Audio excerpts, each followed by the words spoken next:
oh man, I am so stoked to go there, watch 2 opening acts, and not see Axel even show up.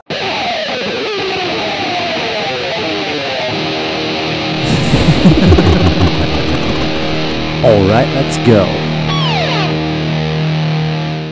Seriously though, I looked up some of the ridiculous ways people hid their cameras to get into shows, and I have to say that the only way that I'm going to be able to get my camera into our building was to have gone last night, break in, and hide it somewhere.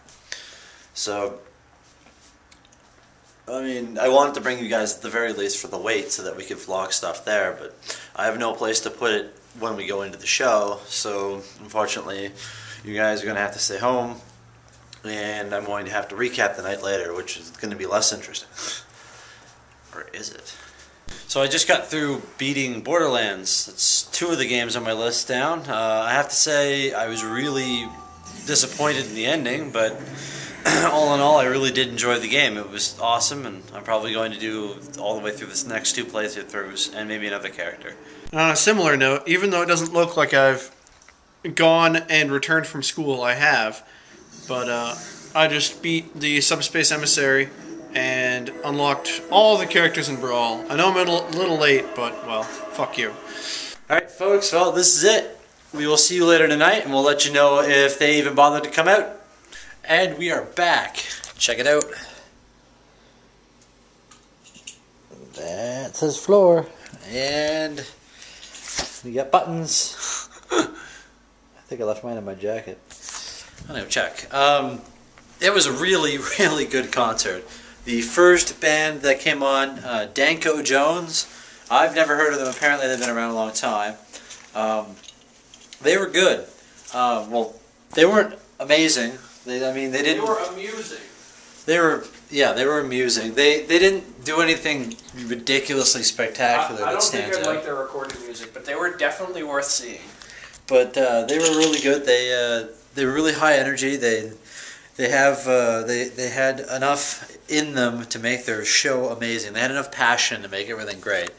Because I mean, that's something you can't record, guys. You can't record passion. That's what makes live shows awesome. And their songs weren't that good. Their songs weren't that good, but they did have one saying that was really good. Kevin, if you want to demonstrate it. What was it? This heart beats harder, this skin gets stronger, and this mouth gets louder. That was their over and over again. That is his mantra, and he wrote a song about that, and I thought it was actually pretty cool. Then stepped on the show stealers, Sebastian Bach. My God, I don't think I could say anything about this man more in positive light than. Do you know why that man looks like a woman? Do you know why he's more feminine? I'll tell you why. Because as a child, young Sebastian was possessed by a Banshee, and she never left. And so his figures took on a feminine look because he was a Banshee. He's been doing this for 25 years. He is 42 years old. And he is still got the most amazing voice I've ever heard. And he was a fucking psychopath on stage. This was shot at us too. He is a psychopath on stage. Like, he's got like really intense eyes and really intense like stage presence. It was awesome. He did a lot of his solo work. He also did Skid Row songs. Now I know that's actually going to get him in trouble because Skid Row told him when he paired it with them that he's not allowed to sing their stuff anymore. So, but he did. But he said "fuck it." But he literally said "fuck it," and he did. He dedicated 18 in Life to Go to Ricky. To Ricky from the Trailer Park Boys. And he also did Remember Yesterday, and he finished with Youth Gone Wild. And wow, like, it was awesome. The crowd got right into it. It was so wicked. And then that brings us to Guns N' Roses. Now,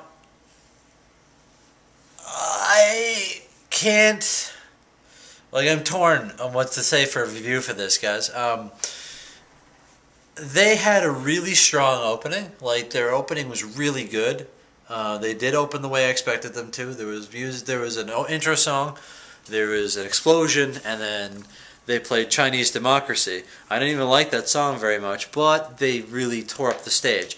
The thing that was awesome about their opening, though, was the trick they played on us. Their new guitarist was there, and this kid, he can't be more than 22. this kid comes on stage and they pan the spotlight so it shines down over his hat, his mouth, and his arms, and his Les Paul, but not like the rest of his body. So most of him is obscured, and all you can see is a golden wiped Les Paul with a button missing. You know where I'm going with this. A crushed top hat, like a smaller top hat. I'm sure there's a real term for it. Somebody can correct me for it later. And a cigarette in his mouth. And the exact same lips as Slash. And tattoos monstrously similar to Slash's. And I was like, oh my Christ.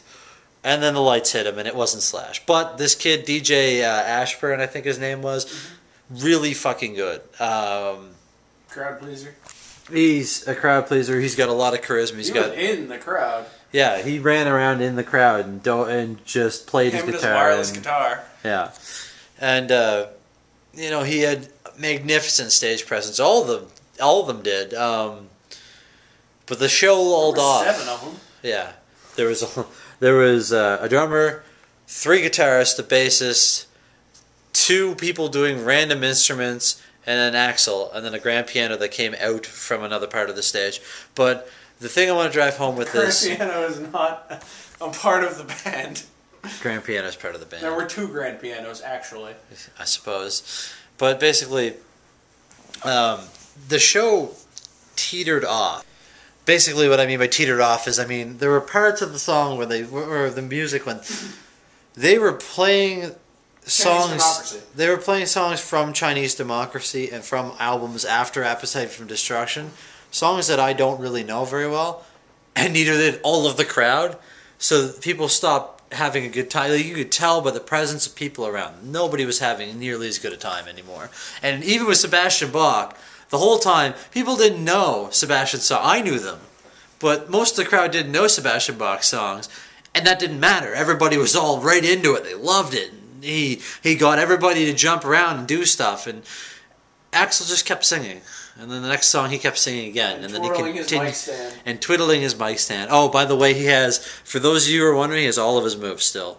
He still does the whole like weaving and bobbing. He still spins the mic stand all over the place. Actually, at the end of his show, he threw his wireless mic into the crowd, so somebody got to take that home. That was pretty cool. But the middle of the show teetered off badly. Like even when, like, in the middle of the show they played Sweet Child of Mine, the crowd wasn't even feeling that, and that surprised me. And just, it teetered off a lot. And then, near the end of the show, they finished off with Knocking on Heaven's Door, and he got the crowd into it. He started making people get into it, and he made us all sing along, and he wouldn't continue the song unless people got into it. And he finally started doing the things he should have done on stage the whole night. And it started becoming fun again. It started becoming great. And then they did that. They did the thing where, you know, they leave the stage and we're supposed to chant for an encore. And then he comes back out. But he doesn't come alone. He comes back out with Mr. Leahy. And Jim Leahy comes out with him, drunk, in his underwear in a bathrobe. In his underwear in a bathrobe. And then following him, J-Rock comes out.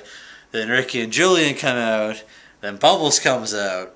And then DJ Ashburn comes out in Bubbles' outfit. And then Bubbles is wearing an astronaut's like one-piece jumper. And DJ Ashburn comes out in the one-piece jumper as well. It was awesome. Basically, they did it Liquor and Whores. And, like, the whole band got together and did it, and everybody was singing. It was just amazing. Mr. Leahy did a headstand. Then picked up DJ Ashburn's guitar off of him and started playing it. Then DJ Ashburn helped him play it with the liquor bottle, like used it to rub up and down on the chords. It sounded great. It was a great time. And then they finished with Paradise City, and Axl was talking to the crowd and jumping with the crowd. And he was right into it. It was awesome. And then they shot shit at us. And then there was tons of explosions, and then this stuff came flying at us, and then that's my finger. And then those... They got stuck in our jacket and pants, but it was really good at the end. But I have to say, Sebastian Bach stole the show. They were just amazing. Okay, so it's 3 in the morning. I want to do that little bit of review of the concert, but it's time to go to bed. Did we mention that we walked home from the Metro Center? We walked home from the Metro Center, so we're tired. He has to go to school in like 5 hours. Well, he has to be up for school in like 5 hours. I don't, but I'm tired, so I'm going to I'm going to export this, upload it, and go to bed. Good night, guys.